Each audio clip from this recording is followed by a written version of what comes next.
లావణ్య, నిహారిక ఇద్దరు కలిసి ఎవరు చూడకుండా శౌర్యని తీసుకొని పూజా మందిరం దగ్గరకు వెళ్తారు. శౌర్య, ఆ బాక్సు పైన ముక్కుపుడక ఉంది. ఎవరు చూడకుండా సౌండ్ చేయకుండా మెల్లగా వెళ్ళి తీసుకురా అని నిహారిక శౌర్యతో చెప్తుంది. సరే అని చెప్పి శౌర్య పూజా మందిరం దగ్గరికి వెళ్తూ ఉంటుంది. ఇక లావణ్య టెన్షన్ పడుతూ ఉంటుంది. నిహారిక, పిల్లకేమైనా అయితే ఎలా అని లావణ్య అడుగుతూ ఉంటుంది. శరగసి ద్వారా పుట్టిన బేబీయే కదా, ఏం కాదులే అని నిహారిక చెప్తుంది. నువ్వు ఇంత దుర్మార్గంగా కూడా ఆలోచిస్తావా అని లావణ్య నిహారికను అంటూ ఉంటుంది.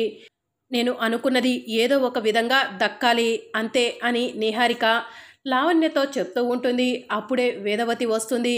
శౌర్య పూజ మందిరంలోకి అడుగు పెట్టబోతూ ఉంటే వేదవతి వచ్చి టెన్షన్గా శౌర్య వైపు, నిహారిక వైపు చూస్తూ ఉంటుంది. మరి అప్కమింగ్ ఎపిసోడ్లో ఏం జరగబోతుందో తెలుసుకోవాలనుకుంటున్నారా? అయితే ఛానల్ను సబ్స్క్రైబ్ చేసుకొని సపోర్ట్ చేయడం మర్చిపోకండి. Thank you for watching.